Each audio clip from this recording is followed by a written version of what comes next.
Olá, meus amigos, aqui é o Mozart novamente do canal Eletrônica na Prática. Hoje eu vou trazer para vocês aí um pouco sobre CLP, né, ou controlador lógico programável. Eu vou trazer aí uma teoria, né, a princípio, vai ser uma teoria bem rápida, né, bem sucinta, para que nos vídeos futuros aí nós possamos fazer aquela prática aí que todo mundo já está habituado aqui no canal. Tudo bem? Vamos fazer uma prática com CLP de verdade, em bancada, fazer diversos testes, diversos exemplos aí. Então hoje, basicamente é uma teoria ali, né, bem básica, bem superficial, mas só para dar um norte aí para quem está vendo essa tecnologia pela primeira vez. E para quem já viu, também serve para dar uma revisada. Então vamos lá. A primeira coisa aí que a gente vai ver, né, vai ser um roteiro. Vamos ver o histórico do CLP, a definição do que é um CLP, os princípios de funcionamento, né, um diagrama em bloco, o desenvolvimento de um projeto em automação, né, isso daqui é, vamos dizer assim, uma autoria minha, né, por já ter trabalhado com isso. O CLP Siemens SIMATIC S7200, né, por que eu vou abordar ele? Porque é justamente o que eu tenho aqui em bancada e eu vou mostrar para vocês. Tá? Então vamos lá. O histórico do CLP. O CLP ele surgiu lá na Hydronic Division da General Motors. Em 1968 houve aí a criação do primeiro CLP, que é o Modcon 084, né, da empresa Modcon. O motivo foi justamente esse que está na foto aí, né? Uma grande dificuldade de mudar a lógica de controle de painéis de comando a cada mudança na linha de montagem. Então a gente imagina aí, vamos colocar nos dias atuais, um carro sendo preparado e de repente tendo que mudar a fabricação para um outro modelo, tendo que mudar todos esses painéis, todos os quadros elétricos. Então isso é uma grande dificuldade, havia uma grande perda de tempo e com isso, obviamente, a indústria perde dinheiro, né? Então, por conta dessa dificuldade de mudança desses painéis relés, dos comandos e também por conta das dificuldades de encontrar problemas, né? Imagina um quadro gigantesco com diversos fios, diversos relés, e para você tirar uma pane ali era realmente muito dispendioso. Então, com isso, a GM ela contratou um serviço, né, para, na verdade, uma solução, né, pediu uma solução para o Richard Morley, né, que é o pai do CLP. Ele com uma equipe dele aí foi preparada uma especificação que refletia essas necessidades dos usuários de circuitos a relés, né, como nós vimos aí naquela foto. Não só lá na GM, mas em toda a indústria manufatureira. E aí surgiu a primeira empresa, a Modcon, como nós já vimos aí, e o primeiro CLP. Então, podemos dizer que o Richard Morley é o pai do CLP devido a uma necessidade da indústria em ter uma manutenção mais rápida, uma preparação de linha mais rápida também, reduzindo gastos, reduzindo os custos, e aí ele com a equipe criou o Modcon 84. Então, a ideia inicial do CLP foi de um equipamento com as seguintes características resumidas abaixo. Facilidade de programação. Então nós temos aí diversos tipos de programação no CLP, né? Basicamente são 5 tipos de programação, né? Ladder, bloco, STL, SCL, que é o C para CLP, né? E o Graph7. Facilidade de manutenção com o conceito plugin, né? Aquele conceito que nós já conhecemos aí de plugar e já funcionar. Alta confiabilidade do equipamento, por ser um equipamento microprocessado, né? Que ele vem aí junto com a evolução dos computadores, né? A partir da década de 80 o CLP ele evoluiu bastante por conta dos computadores e dimensões menores que painéis de relés para reduzir custos, como nós já vimos na foto, né? Ao invés de termos aqueles painéis gigantescos, nós temos um quadro elétrico ali bem reduzido e o CLP ele é um tamanho bem reduzido também, né, em comparação com esses quadros. O envio de dados para processamento centralizado, então nós podemos utilizar aí uma centralização de dados aí através das IHMs, através de softwares de gerenciamento de planta, para que todo mundo receba a mesma informação, né? Desde o chão de fábrica até a níveis gerenciais aí, né? Com diretores e até donos de empresas aí, cada um recebendo informações aí pertinentes à sua área de atuação. Preço competitivo, né, frente à indústria, expansão em módulos, podemos, esse mesmo CLP que nós vamos atuar aqui no canal, a gente pode colocar módulos analógicos, módulos digitais, expandir canais, expandir portas, né, colocar mais portas analógicas, mais entradas, mais saídas, tudo isso daí é possível.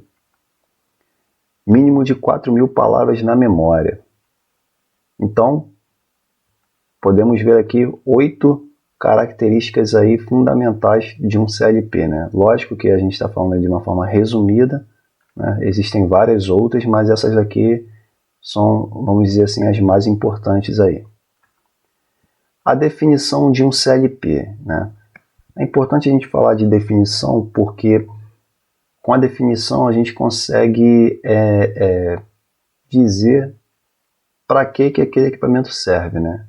Então, o CLP, né, de controlador lógico programável, ele vem da expressão inglesa, né, PLC, Programmable Logic Controller, e é um computador dedicado, baseado em um microprocessador que desempenha funções através de softwares desenvolvidos pelo usuário.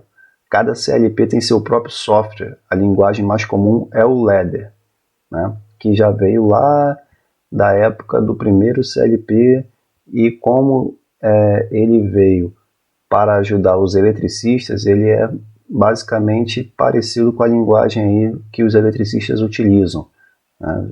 A maioria de vocês já devem ter visto, né? Chave aberta, chave fechada, bobina, que é a saída, e por aí vai. E o CLP segundo as normas. Pela ABNT, a ABNT ela diz o seguinte: é um equipamento eletrônico digital com hardware e software compatíveis com aplicações industriais. Já a NEMA, que é a National Electrical Manufacturers Association, ela diz que é um aparelho eletrônico digital que utiliza uma memória programável para armazenar internamente instruções e para implementar funções específicas, tais como lógicas, sequenciamento, temporização, contagem e aritmética, controlando por meio de módulos ou expansões de entradas e saídas vários tipos de processos ou periféricos. Então a gente pode perceber aí que é uma definição bem mais complexa do que a ABNT fala. O princípio de funcionamento de um PLC, né, um diagrama em bloco, ele é bem simples, né? Lógico que dentro de cada bloquinho desse aí existem vários circuitos complexos, mas o entendimento ele fica bem fácil dessa maneira. Primeira coisa, nós temos a inicialização. Então, ó, iniciou aqui, a CPU verifica o estado das entradas, né? O que tem na entrada. Acionou um botão, um sensor mandou um pulso, mandou alguma informação. Depois disso, transfere para a memória interna do CLP, lembrando que ele é um computador, né? Então ele tem memórias, e ele compara com o programa do usuário. Então tem alguém ali fazendo um programa, ele recebe a informação na entrada, compara com o que ele tem no programa e atualiza a saída de acordo com isso. Acabou aqui, ele acaba um ciclo de varredura e ele volta. E ele vai fazendo esse ciclo eternamente, até ser interrompido. Tudo bem? Bom, esse slide aqui, pessoal, foi até um slide que eu mesmo criei, né? Obviamente, isso aqui é mais pela minha experiência aí na área, posso estar errado, né? Ou, na verdade, outras pessoas podem não concordar, mas é uma visão que eu tenho com a parte de projetos dentro de uma automação, tá? Dentro de um setor de automação de projetos, né? Então, eu gosto de falar isso primeiramente, né, só para ficar claro aí, tudo bem? Então, nós temos aqui o início. Após isso, eu defino os pontos de I/O. O que são pontos de I/O?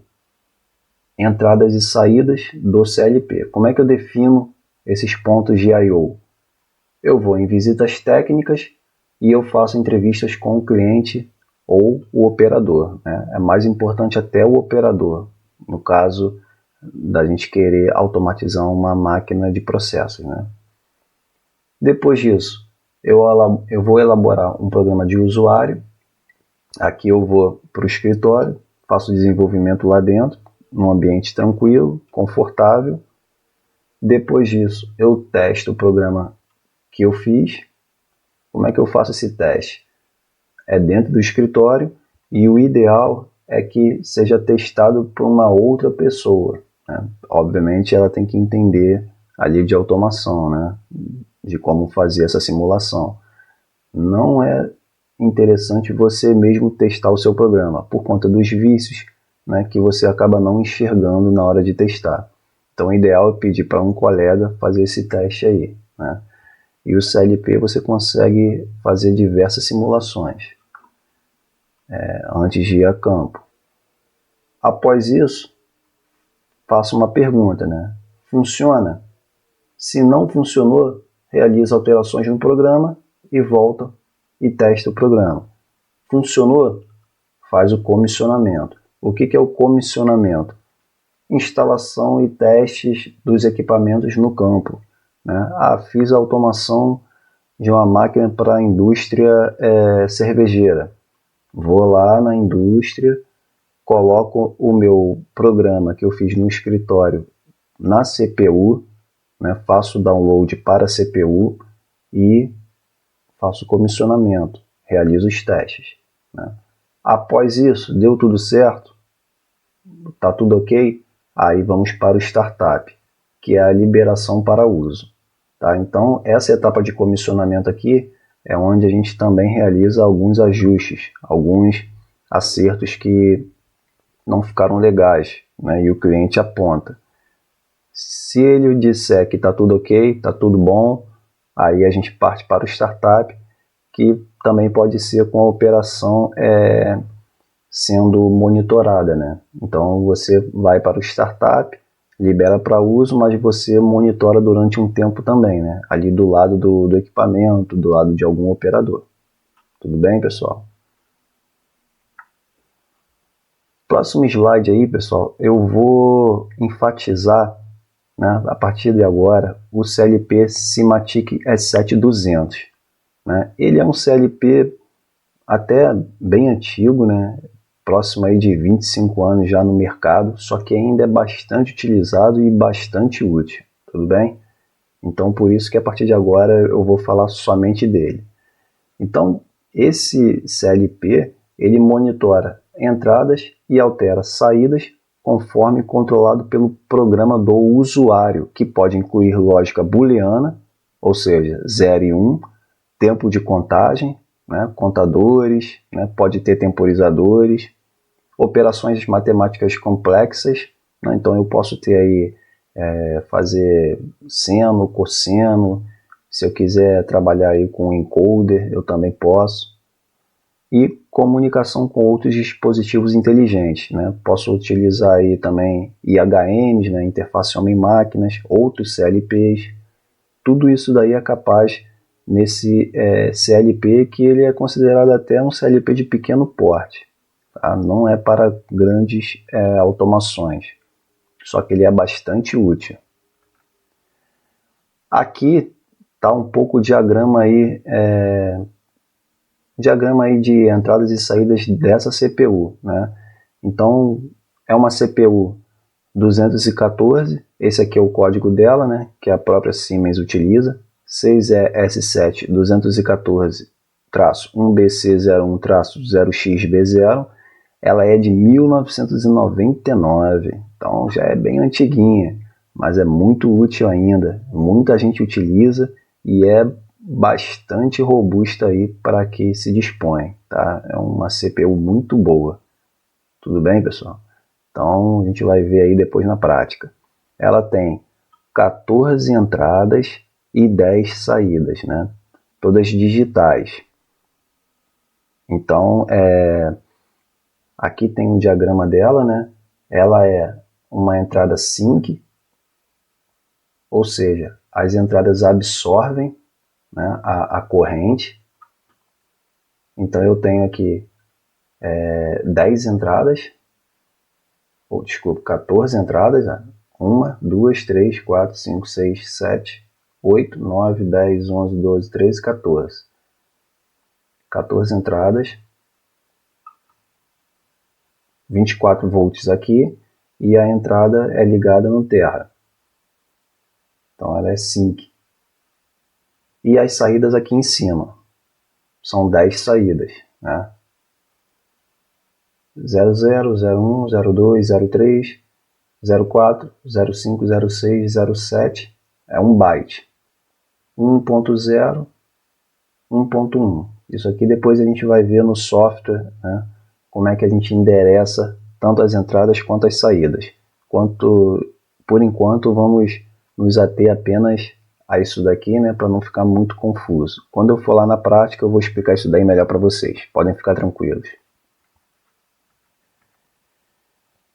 E aí, como é que a gente entende como o S7200 ele executa a lógica de controle?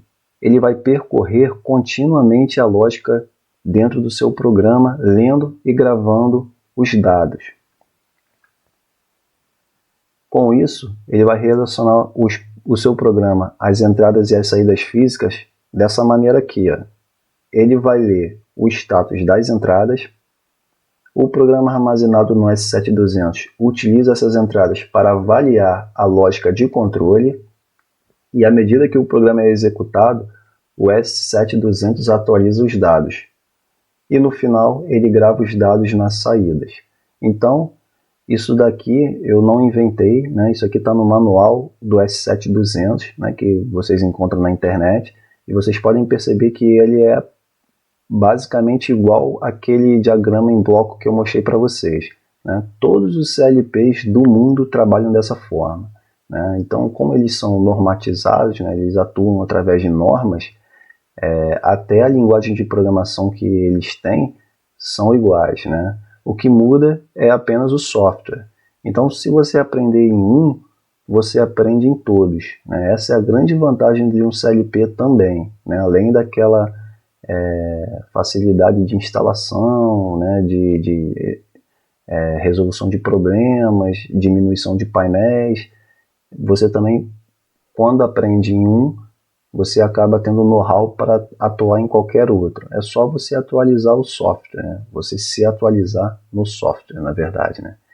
Mas hoje em dia, as pessoas têm bastante facilidades aí, né? Por conta de smartphones, por conta da própria tecnologia aí. A gente sabe lidar com essas diferenças de software. Né? O importante é a gente entender o funcionamento.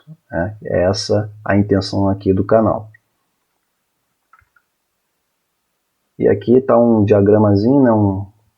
Uma animação, vamos dizer assim. Aqui eu tenho as entradas, né? Que pode ser um botão, né? Por exemplo, de partida de alguma máquina rotativa, né, que tem algum motor. Quando você aciona esse botão, você vai comparar com o programa do usuário que está aqui dentro. Tudo bem?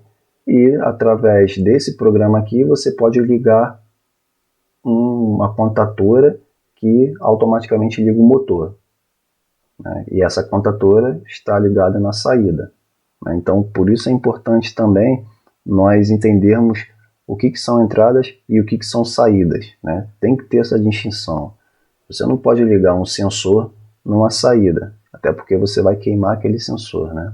E ao mesmo tempo você não pode ligar uma contatora em uma entrada, né? Você pode pegar um feedback dela e jogar na entrada para saber se ela está ligada ou se ela está desligada. Mas pegar ela mesma ali, né, a bobina dela, ligar na entrada, não pode, né? Então temos que ter também esse conhecimento aí, tá bom, pessoal? Bom, o S7200 ele executa suas tarefas em um ciclo de varredura, né?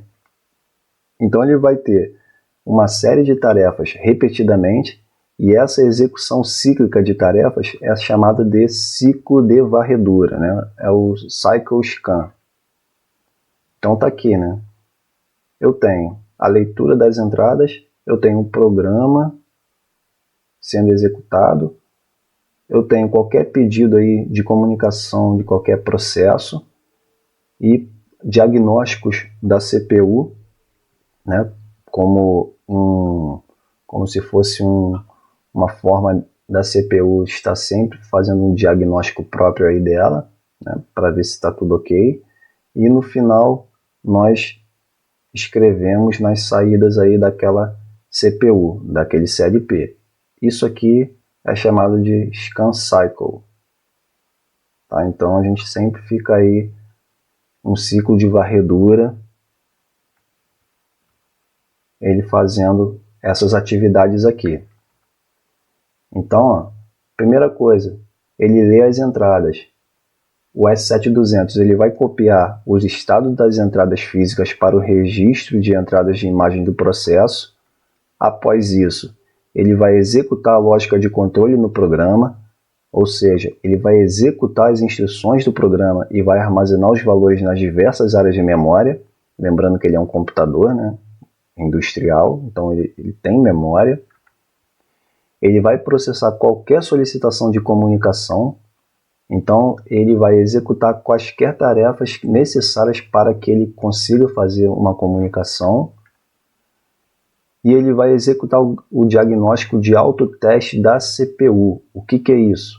Ele vai garantir que o firmware, que a memória do programa e qualquer módulo de expansão eles estejam funcionando corretamente, ele não entre em erro. E por último, ele vai escrever na saída. Então, os valores armazenados aí no registrador de saída da imagem do processo, eles são gravados nas saídas físicas.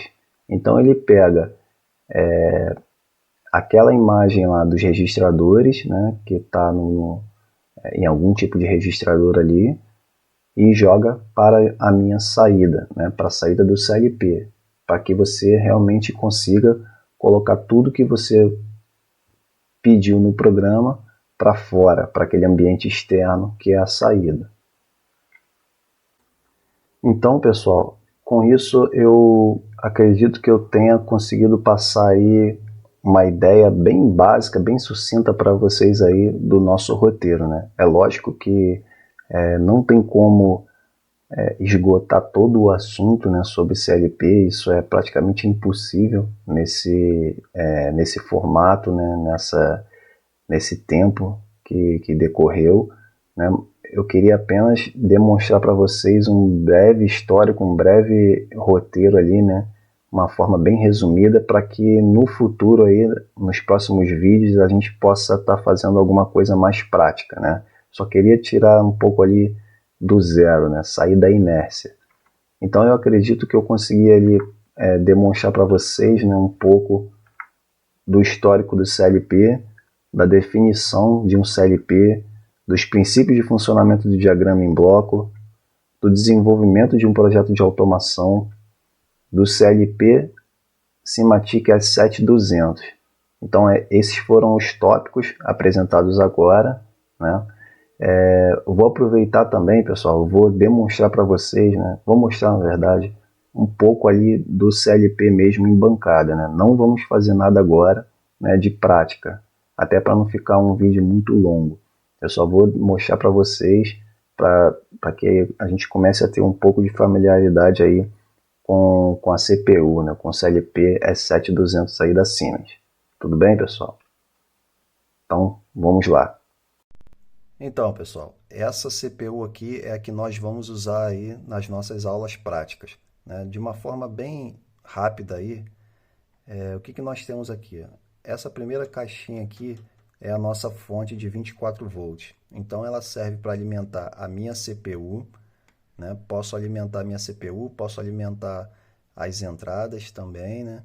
E também o módulo de expansão. Então, é daqui que eu pego os 24 volts DC. Essa daqui é a CPU mesmo, é ela que é o coração aí da automação.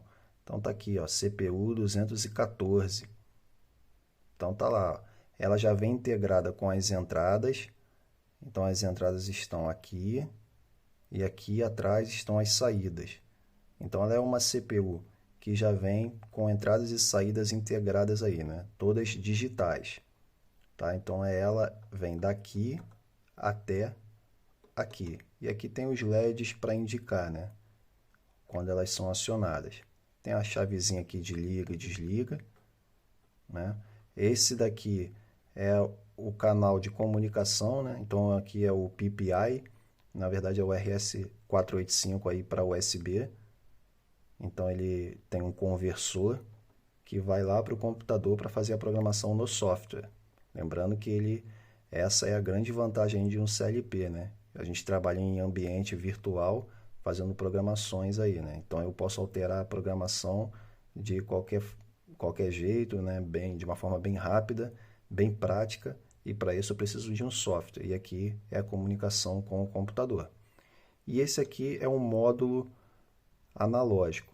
Ele também é um módulo de expansão, não faz parte da CPU, que vem daqui até aqui, mas ela está ligada aqui, né?